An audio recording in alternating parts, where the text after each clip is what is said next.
கேதுவை பத்தி எடுத்தோம்னா வச்சுங்களா, கேது வந்து காலபுருஷ தத்துவத்துல அஸ்வினி, மகம், மூலம் வந்து கேதுவோட நட்சத்திரங்கள்.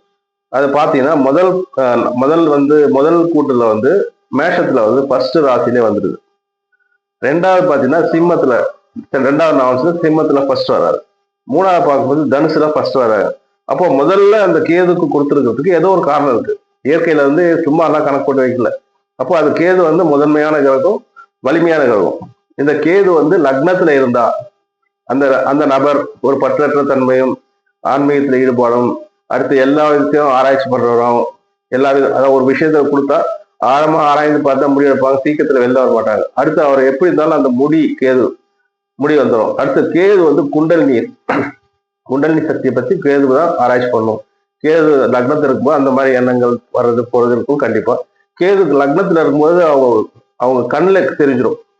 அந்த லக்னத்துல கேது இருக்கும்போது அவங்க கண்ணை சொல்லி கொடுத்துரும். அடுத்து ரெண்டுன்றது வாக்கு, தனம், குடும்பம்னு சொல்லுவாங்க.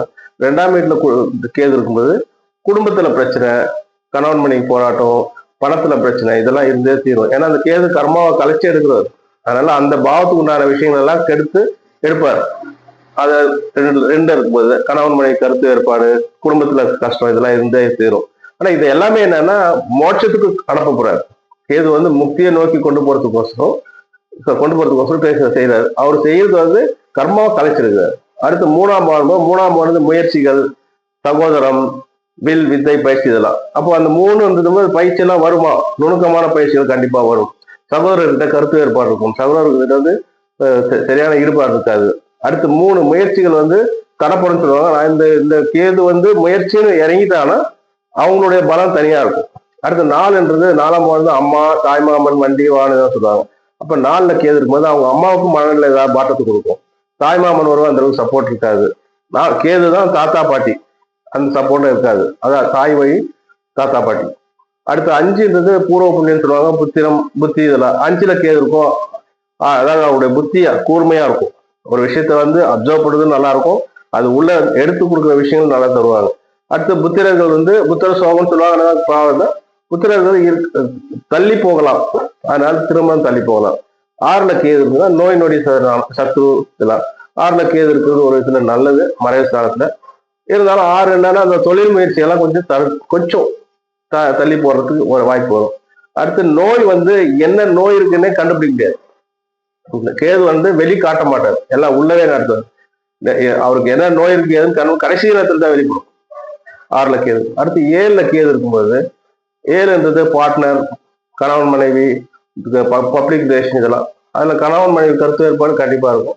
பப்ளிக் ரிலேஷன் நல்லா இருக்கும். ஏன்னா அந்த கேது வந்து கம்யூனிகேஷன் ஏற்படுத்துவார். அதனால நல்லா இருக்கும்.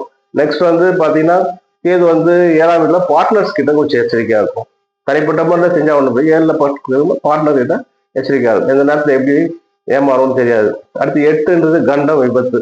8 ஆயில் சொல்லுவாங்க. 8ல கேது இருந்தா அவருடைய போறது வர்றதெல்லாம் அவருக்கு சிக்கல் கொடுக்கலாம்.